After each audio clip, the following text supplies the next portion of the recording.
supernova la dibujé yo porque no está, ahora sí creo que las representa, pero en el momento que hice esto no estaba dentro de las bases de datos las supernovas históricas. Entonces le puse la posición exacta, o sea, donde está la supernova de Cangrejo, la nebulosa de Cangrejo, le mandé una estrella brillante de arriba y un atardecer con la luna ese día. Y fíjense que la representación es muy parecida, pero está espejada, lo cual no es demasiado raro para los pueblos originarios, porque muchas veces ellos hacían diagramas reflejados en agua. O sea, hacían algo reflejado en agua y eso después lo plasmaban. Entonces no es raro que sea una imagen espejada. Y fíjense que abajo la espejé y noten que, no, ¿se ve el cursor? Sí. ¿Se llega a ver el cursor? Sí, sí, sí. Ah, bueno. Fíjense que hasta acá la luna, como una sonrisa, y fíjense que coincide con el otro lado, y acá está la supernova, que también está en la posición donde está la nebulosa. Así que realmente es un registro verdadero de la supernova en estos pueblos originarios. Es impresionante, esto es uno de los lugares que quiero ir a conocer alguna vez. Y entonces acá es lo que les decía inicialmente, ¿cómo funcionan las supernovas?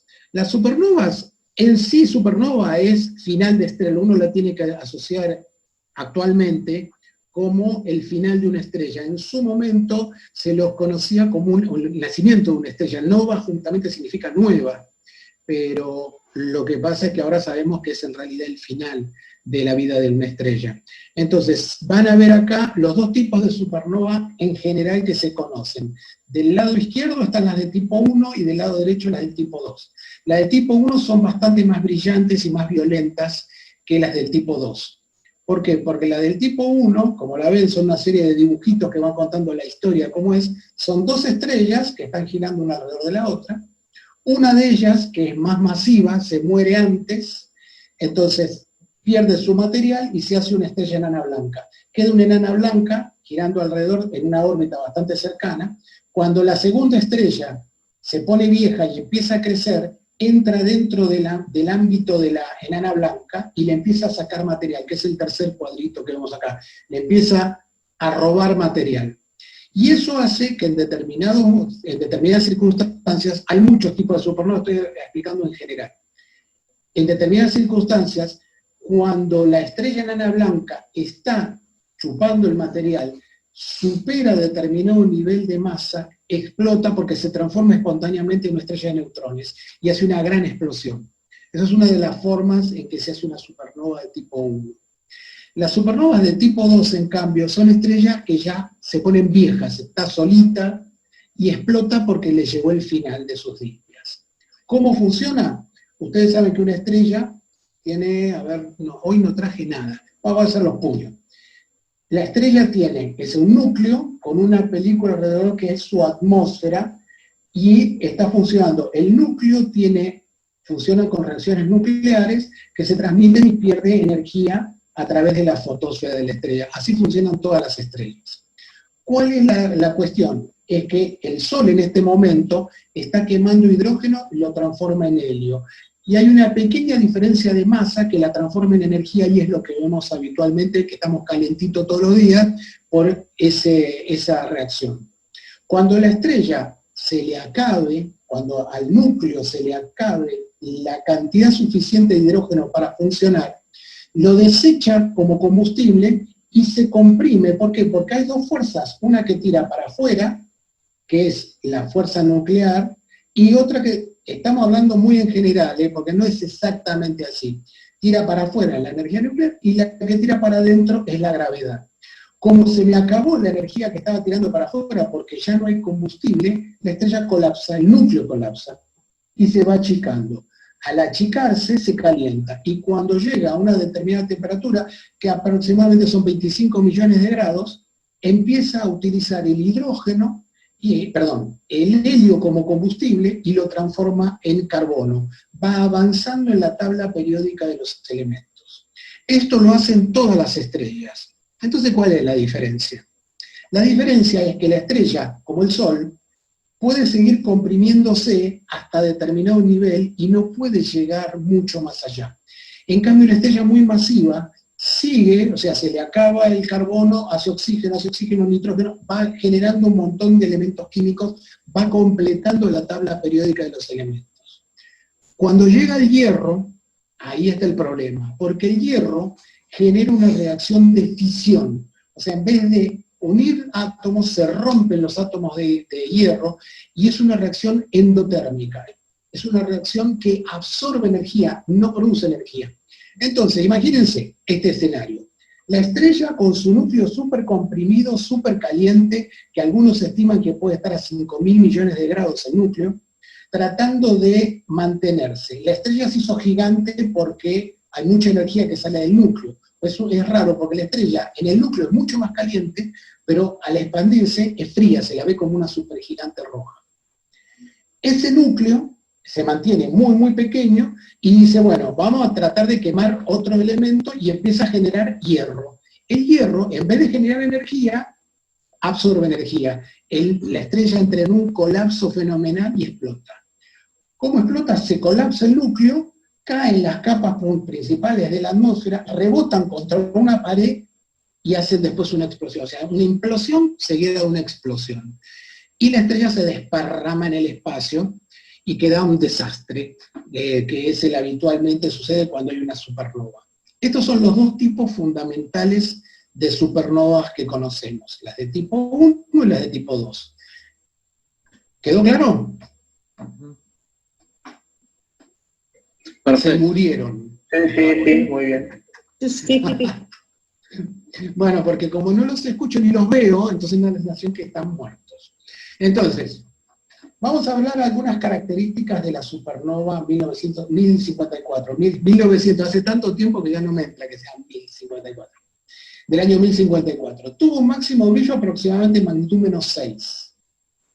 Menos 6, como les decía, es un objeto realmente brillante. Estamos hablando de una estrella bastante más brillante, 6 veces más brillante que Venus. Imagínense, agarras 6 Venus y tenés eso en el cielo. ¿Cómo no te va a llamar la atención? La otra cuestión es, la magnitud absoluta, o sea, el brillo real, tenía un brillo de más o menos magnitud menos 17. ¿Cómo se sabe eso? Por cálculo. Sabes el brillo que lo ves en el cielo, su magnitud aparente, sabes la distancia a la que está, porque hoy se sabe la distancia al remanente, y de esa manera podés calcular la magnitud absoluta, aproximadamente magnitud 17. Menos 17. Fíjense que una sola estrella llega a tener el brillo de casi una galaxia entera. Bueno, fíjense, Bergen es un astrónomo muy conocido, se los leo. La estrella fue visible desde el 4 de julio del 1054 al 17 de abril del 1056. Un total de 653 días visible a simple vista, y visible de día por 23 días. O sea, imagínense el brillo que tenía para poder verla de día, por más que el cielo estuviera purísimo en la época, hace 1000 años, era un bicho bastante importante y brillante. Algunos registros le dan que tiene un color amarillento, y tiene una velocidad de expansión no demasiado alta. ¿Qué significa eso? Las supernovas, cuando explotan, tienen el remanente tiene una determinada velocidad de expansión. Cuando una supernova de tipo 1, o sea, una supernova muy violenta, esas que era la doble y que explotan, suelen tener velocidades de expansión del orden de 10.000 kilómetros por segundo. O sea, velocidades importantes. En cambio, una supernova tipo 2 tiene una velocidad de 1.000, 2.000, 3.000 kilómetros por segundo, no mucho más, que para nuestros criterios de velocidad es una barbaridad, pero es más lento que una supernova del tipo 1. Entonces ya, como esta supernova tiene una velocidad baja de expansión del orden de los 1.500 kilómetros por segundo, se puede decir ya, groseramente, que es una supernova de tipo 2. O sea, es una estrella que explotó, no era un sistema. O al menos no, puede haber otras componentes, pero no participaron en la explosión en particular. Si no entienden algo, avisen, ya saben. Acá tienen algunas supernovas. ¿Puedo? Sí. Sí, dale. La magnitud aparente en el cielo, de grados, minutos, segundos, ¿eso tiene? No. Lo que hay es, o sea, vos decís las coordenadas en el cielo. No, el tamaño. No, el tamaño era de un tamaño de una estrella. Imagínate que es una estrella que explotó y a varios miles de años luz. Por lo tanto, no. Un objeto puntual, pero de magnitud menos 6. O sea, la característica fundamental, imagínate que todas las supernovas que podamos ver, salvo que estén dentro del sistema solar, son objetos que no van a tener un tamaño aparente. Así que bueno, supernovas históricas, fíjense que hay unas cuantas supernovas registradas en el año 185, en el 386, es decir, son todas las supernovas históricas, pero fíjense, la de 1572, que es la de Tycho Brahe, y la de 1604, que es la de Kepler, fíjense que los malditos tuvieron en un periodo de 30 años 2 supernovas, de magnitud menos 4 y menos 3. Si uno se basa en esto, es como que la supernova habría 3 por siglo más o menos, pero las supernovas son bastante raras. De hecho, se estima que supernovas de esta naturaleza no debe haber más de 3, 5 por siglo en toda la galaxia. Así que imagínense que no son eventos muy comunes, hay que tener suerte para lograr verlas. La última fue en 1987 y no la agregué acá porque fue en la nube mayor de Magallanes, o sea, está muy cerca, pero es una galaxia, otra galaxia, no es la nuestra. Estaba a 180.000 años luz y se llegó a ver a simple vista. Yo tuve la suerte de poder verla y se veía a magnitud 2 y pico, 3. No era muy brillante, pero pensando que está a 180.000 años luz, es como que era importante el brillo que tenía y lo que podía hacer. Todas estas supernovas se ha encontrado finalmente la contraparte, o sea, después de mucho tiempo se fue expandiendo, y el resultado final es que se la pudo detectar, se pudo saber cuál era la supernova que estaba asociada al registro histórico.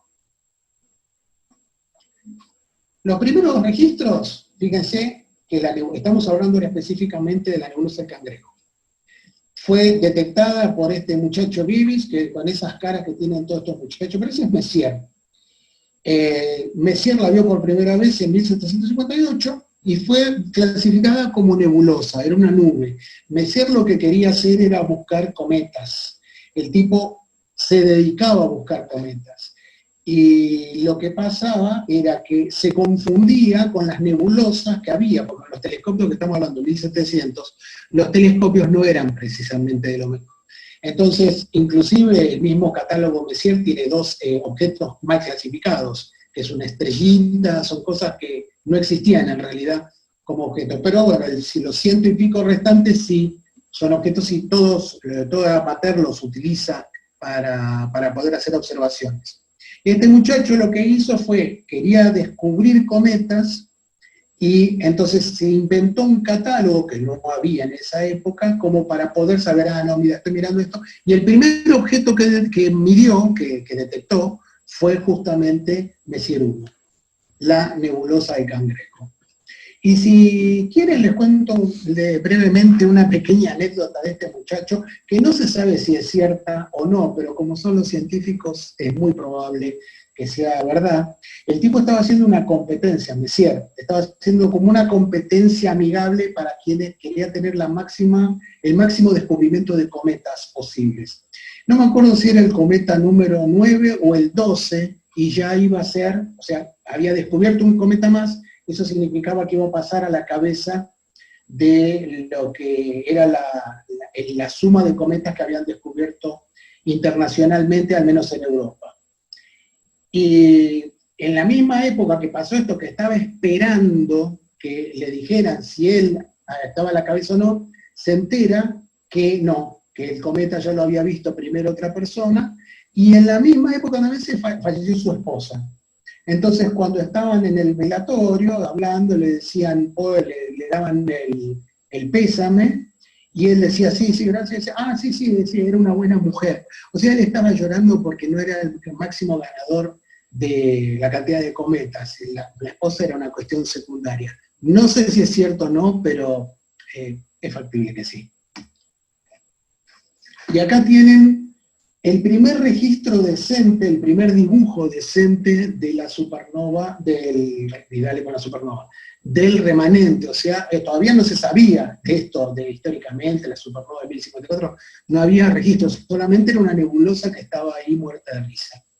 Lord Ross, que era un tipo que se hizo un telescopio muy grande, un telescopio que tenía 1,20 m de diámetro, para esa época era mucho, de speculum, no era vidrio, sino que era como un metal pulido, que era absolutamente desastroso para mirar planetas, pues no tenía definición, pero imagínense, captación de luz que tenía 1,20 m, llegó a ver estos detalles en la nebulosa, y dada la estructura esa filamentosa, le puso nebulosa de Cangrejo, o sea, él le puso el nombre. En 1892 se la fotografió, y después empezaron a sacar los primeros espectros, quién va a ser más que Vesto Liefers, que hizo los espectros de casi todo al principio. Acá tienen las fotos que utilicé para ver la expansión. Esta es de 1951, y fíjense, las voy pasando, y presten atención a las estrellas de fondo y a la nebulosa, y van a ver cómo se ve que va creciendo. Esta es de 1991, y la última que utilicé, esta del 2012. Es bastante difícil hacer estas mediciones, porque la tecnología desde 1951 hasta hoy se modificó muchísimo. Entonces fíjense que, a ver, voy a ir de nuevo para atrás. Fíjense acá, ven que no hay muchos grisados, no hay mucha posibilidad de ver grisados, es el brillo de los festoncitos que tiene y nada más. Me mandan acá que no le pegue a los científicos. Sí, les voy a seguir pegando. Entonces, fíjense que esta de 1951 se ve, no hay mucho grisado de fondo. En cambio, miren en esta del 2012, como sí hay mucho de fondo, la tecnología cambió. Entonces es muy difícil empatar imágenes de hace tanto tiempo con las actuales. Entonces lo que hay que hacer es identificar algunos de los puntos de nebulosidad muy notables y medirlos como para poder hacer la determinación. Entonces, la nebulosa está a 6.000 años luz, más o menos, como les decía, tiene más o menos 1.500 años luz, de 1.500 kilómetros por segundo, perdón, tiene expansión de 1.500 kilómetros por segundo, y mide más o menos unos 8 años luz. Estamos en valores redondos porque no vale la pena entrar en las décimas. Esta es una fotografía, y estas son las mediciones que le hice. Fíjense que están marcadas de fondo las estrellas que utilicé de comparación, y los tamaños, los ángulos, porque evidentemente es como una elipse que está distribuida, desplazada en el tiempo, en el espacio, entonces se puede ver la proyección que tiene. Vamos a la siguiente, que no pasa, ahí está. Fíjense, estas son las estrellas de nuevo, y fíjense que están marcados unos puntitos acá, que son justamente las partes de la nebulosa que pude llegar a medir como para ver la expansión que tenía. Ven que ahí están las mediciones. Esto es muy aburrido, así que lo vamos a pasar porque es un aburrimiento total, pero ahí tienen las líneas, el ángulo de medición, la distancia que tenía y el error de cada una de las mediciones. Y acá tienen cómo se va expandiendo. Cómo es que en realidad tiene una expansión diferencial, o sea, es más, vieron que era como medio estirada, va más rápido en ese sentido que en el otro. Fue una explosión asimétrica. No siempre las supernovas hacen explosiones simétricas. Acá tienen también lo mismo, que ven como hay como dos pancitas, esas dos pancitas corresponden a la velocidad de expansión en ese óvalo. Y acá tienen algunas mediciones que se han hecho en base a esto. Obviamente, si yo sé a la velocidad que se está expandiendo, hago el cálculo al revés y me va a dar el momento en que ocurrió. Y fíjense, un Trimble en el 68 hizo la primera medición, le dio que después en el año 1140, o sea, después del registro real en 1054, porque podemos hacer las mediciones que quieran, pero fue en 1054. O sea que ahí algo raro pasa. Ahí tienen cada uno de los investigadores, y yo ahí al final, de cara rota, me agregué también. Y fíjense, 1140, 1245, 1130, 1400, 1296. Promedio 1243. ¿Qué quiere decir? Que algo pasó, que la supernova, la nebulosa, tuvo una determinada velocidad y después es como que adquirió otra velocidad para llegar. Porque si no, no dan los números. Esto, no sé si se los voy a poner, pero fíjense, bueno, sí, si quieren, les gustan los números, que si uno considera una velocidad constante, porque hoy se mide de 1500 kilómetros por segundo, el evento tendría que haber ocurrido después del 1200.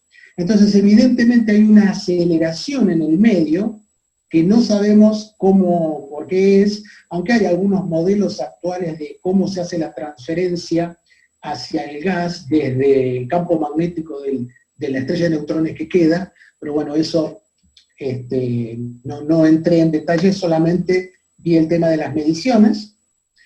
¿Y cuál sería la velocidad? Estos son valores que tienen que ver con la velocidad de expansión de la nebulosa. Esto no los voy a aburrir con estas cosas.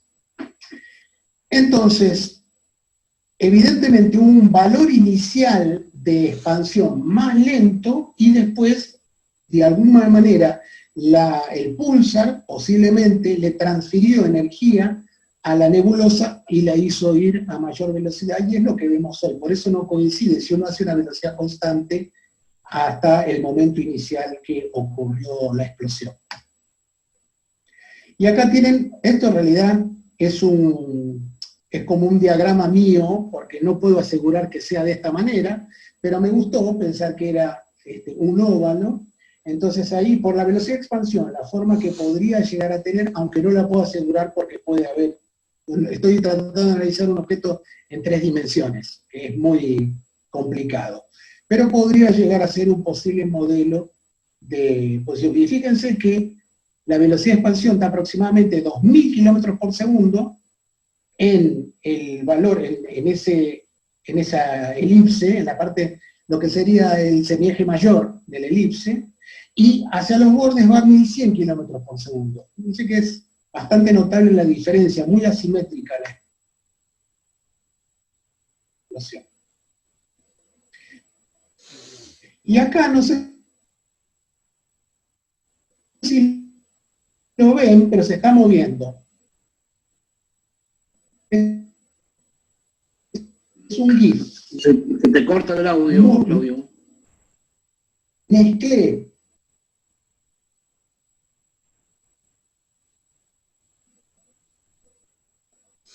las 3 fotos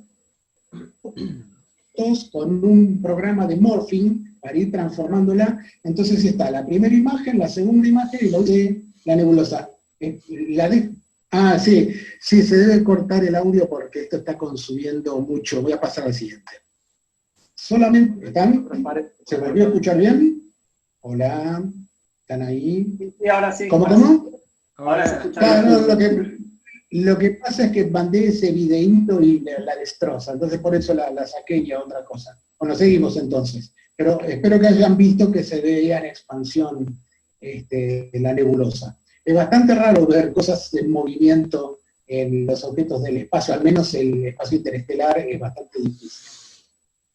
Y me llamó mucho la atención esa nebulosa que está marcada a la izquierda, porque fíjense que a la derecha hay una serie de, están las 3 fotos tomadas en 1951, 1991 y 2012. Y fíjense que la nebulosa está entre medio, no pertenece no se está expandiendo con la nebulosa, sino que está a mitad de camino y la nebulosa está pasando por detrás, o al revés, acá y vamos pasando por detrás. Así que me tomé el trabajo de hacer una estructura que no tiene mucha relevancia, solamente sería la profundidad óptica, o sea, cuánto deja o no pasar luz, qué tan oscura es o no, sin una medición realmente cuantitativa, sino cualitativa de cómo sería esta nebulosa, que estaría a mitad de camino entre el remanente de supernova y nosotros. Y después, ¿hasta acá me siguieron? Se desmayaron. Yo me perdí. Yo les dije que iba a ser un poco más complicada de la de siempre. Me perdí, Claudio. La nebulosa oscura es otra nebulosa. Ahí me perdí. No. O tal vez ¿Otra nebulosa? No, porque como se cortó, hay una Ah, parte que se cortó. no Bueno. se pudo escuchar bien. No, simplemente estamos hablando de esta en particular, es nada más que hay una nebulosa que está entre el remanente de supernova y nosotros. Imagínense que la nebulosa oscura está acá y el remanente es este que se está expandiendo. Entonces no participa esta del movimiento de esta. Si fuera parte de la supernova, la remanente, se tendría que mover esa nebulosa, lo cual significa que es una nebulosa que está a mitad de camino, una nebulosa oscura entre el remanente y nosotros. O sea, y ahí lo que les digo es un pequeño diagrama de cómo es la oscuridad, como cualitativamente cómo es la nebulosa oscura, nada más, es un detalle. Pero ahora quédense tranquilos porque ahora se pone peor todavía porque es más difícil. Entonces vamos a ver, me agarré toda la información que tenía de la curva de luz, registrada al menos en base a las observaciones de Burnham. ¿Se acuerdan que la cantidad de días que fue visible, cuánto fue visible de día? Y lo traté de empatar con una curva de una supernova tipo 2. ¿Cuál es? La única información que tenemos es que la magnitud máxima fue de -6, la magnitud absoluta que era por cálculo, y lo que les decía ahí abajo, visible a simple vista de tal a tal día, y de día tantos días. Y estos son registros históricos, o sea, no es una cosa que esté inventada. Ellos miraron, vieron que un día se empezó a ver a simple vista de día y otros días no se vio más. Y esto, el problema ¿cuál es? Que acá tenemos un montón de supernovas de distintos tipos y cómo es la forma de la curva de luz. Pero como las curvas de luz son completamente diferentes, se puede saber cuál es la que fue la de 1054. Esto es una curva de luz de una supernova tipo 2, que se llaman P. Hay muchos tipos de curvas de luz de supernovas. Y lo que hice fue ponerla en relación a, si estuviera a 6.000 años luz, como está esta, ¿cuánto tiempo se vería a simple vista? Y fíjense que estas supernovas tipo 2P estaría a simple vista, le calculé más o menos más brillante de magnitud -5, ya es fácilmente visible a simple vista, un periodo de 109 días habría estado, lo cual no es muy coherente con las observaciones que eran 20 y pico, 23 días, si no me falla la memoria, que había estado visible. Entonces, una supernova 2P no creo.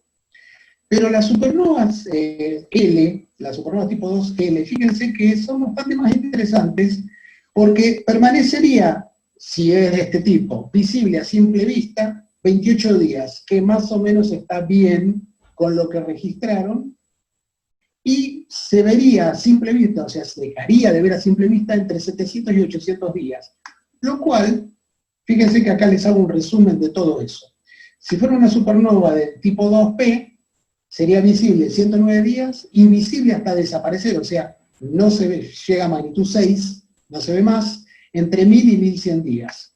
Una supernova tipo 2L, que es la que más me gusta como para identificarla, visible 28 días y desaparece en 700, 800 días. Y la supernova real fue así, visible 23 días y hasta desaparecer 653 días, que es bastante menos que los de supernova tipo 2L. ¿Cuál es la explicación posible? Esto no lo voy a poner porque es muy aburrido, pero hay un tema que no se tuvo en cuenta y que no vi realmente que haya una investigación similar que lo haya tenido en cuenta, que es que la supernova a veces está muy cerca del Sol y no se ve. Hay momentos en que está demasiado cerca del Sol, o sea, está en conjunción, no se ve, no es visible. Entonces, me tomé el trabajo de calcular cuándo eran esos momentos, cuando pasaba eso. Son esos 52 días, como barretas azules, en los cuales los tipos la dejaban de ver y ya después la empezaban a ver otra vez, si era lo suficientemente brillante. Y fíjense qué interesante, porque la línea roja que está acá, esta línea roja que está acá, marca el momento en que dejaron de verla, que no hay más registro, y justo es cuando entra muy cerca del Sol y ya se deja de ver. Y cuando la empezaron a ver de nuevo, ya estaba, o sea, la zona esa, ya estaba demasiado débil y se dejó de ver. O sea que podemos arreglar esta diferencia de lo observado con los 700, 800 días de una supernova tipo L, con esta diferencia, que en realidad no es que no la dejaron de ver, sino que no la pudieron ver más porque estaba muy cerca del Sol. Y acá tienen todo. Bueno, esta es la otra supernova, pero no coinciden los 109 días, así que no le di demasiado bolilla. Bueno, eso era el resumen. Ven que es un poco más complicado de lo que hablamos habitualmente, pero quería que una vez estuviéramos charlando de cosas un toque más complejas. ¿Están ahí o se murieron? Espectacular. Bueno. Muy linda, sí, muy interesante.